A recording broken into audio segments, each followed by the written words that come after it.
मुंबई में एक बड़ी फेरबदल भारतीय जनता पार्टी ने की है। प्रमोद महाजन की बेटी पूनम महाजन का टिकट काट दिया गया है। मुंबई उत्तर मध्य से पूनम महाजन की जगह बीजेपी के प्रत्याशी बनाए गए हैं उज्जवल निकम। और दिलचस्प बात यह है कि निकम पूनम महाजन के पिता प्रमोद महाजन की हत्या केस में सरकारी वकील रहे थे। ये बड़ी खबर इस वक्त की हम आपको बता रहे हैं। पूनम लगातार हालांकि 2 बार से सांसद रही हैं। वो 2014 में भी जीती, 2019 में भी, लेकिन 2019 में वोट प्रतिशत 2014 के मुकाबले 3% के करीब कम हुआ था। 2009 में याद रखें महेश जेठमलानी भी बीजेपी के टिकट पर रह चुके हैं।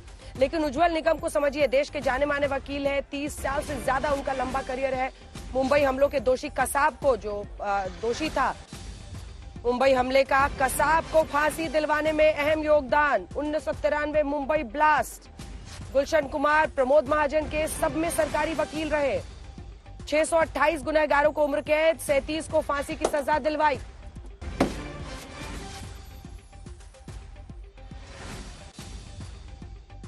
सौरभ वक्तानिया हमारे सहयोगी इसी खबर पर हमारे साथ जुड़ रहे हैं।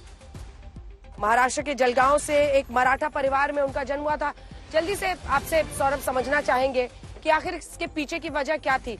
और सबसे दिलचस्प बात तो यह है कि पूनम महाजन के पिता प्रमोद महाजन के भी केस में यही सरकारी वकील थे और आज उन्हीं को बीजेपी ने टिकट दिया है। क्या 2014 बनाम 2019 परफॉर्मेंस में कमी की वजह से, विनेबिलिटी फैक्टर की वजह से, या एक पुश ये भी मिलेगा कि उस सरकारी वकील को हम सामने रख रहे हैं जिसने मुंबई आतंकी हमले से लेकर तमाम ऐसे मुद्दों पर कसाब को फांसी दिलाई?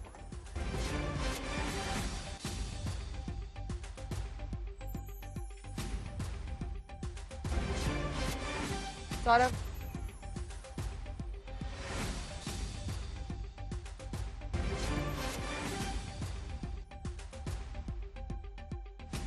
सौरभ वक्तानिया अगर आवाज आ रही है तो बताइए, क्या इसमें जो राष्ट्रवाद की पूरी थीम पर चुनाव है उसमें बीजेपी को पुश मिलता है? क्योंकि कसाब को फांसी से लेकर मुंबई आतंकी हमले, कई मामलों में वो वकील रहे। 93 के भी धमाके मिलता है राष्ट्रवाद का, क्योंकि जिस तरीके की वो वक्ता भी है, उनकी स्पीच बहुत जबरदस्त होती है, जो भी बोलते हैं बेतुक बोलते हैं। और हमेशा से, जैसा जिस केसेस का आपने मेंशन भी किया, तो उन केसेस की भी अगर बात करें तो हमेशा कड़ी से कड़ी सजा दिलाने की वो मांग करते हैं और उसमें वो सफल भी रहे हैं।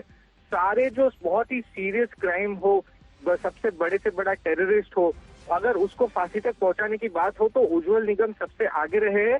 और ऐसे अन्य जो राष्ट्रवाद के मुद्दे भी रहे हैं वो बहुत काफी वोकल रहे हैं। अब ये जो नॉर्थ सेंट्रल सीट है, वहां पर पेच जबरदस्त फंसा हुआ था।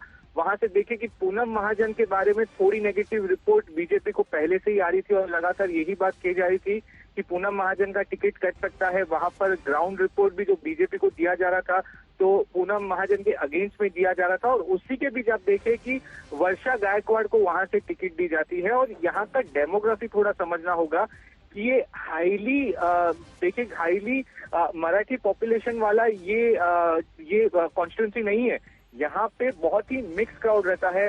बैंड्रा साइड जाएगी तो उतने ही मुस्लिम पॉपुलेशन है, फिर जो अदर कास्ट वाले हैं जो चेंबूर में आते हैं, फिर क्रिश्चियन का बहुत बड़ा पॉपुलेशन है इस कॉन्स्टिट्यूंसी में, फिर महाराष्ट्रन आ जाते हैं विलेपार्ले साइड में।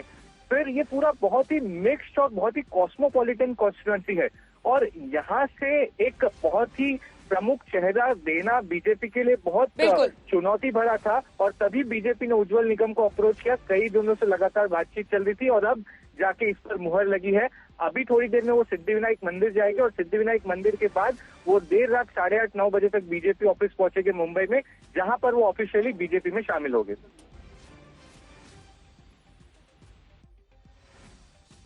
धन्यवाद आपका इस तमाम जानकारी के लिए। बहुत दिलचस्प ये मोड़ एक तरह से कहा जा सकता है। पूनम महाजन का टिकट काटकर उन्हीं के पिता प्रमोद महाजन के मामले में जो वकील थे उज्जवल निकम, हमने अक्सर उनको देखा होगा 93 के मुंबई धमाके या फिर कसाब को फांसी दिलाने की बात हो, इन सब पर बढ़ चढ़कर टीवी पर आकर वो बोलते भी रहे हैं।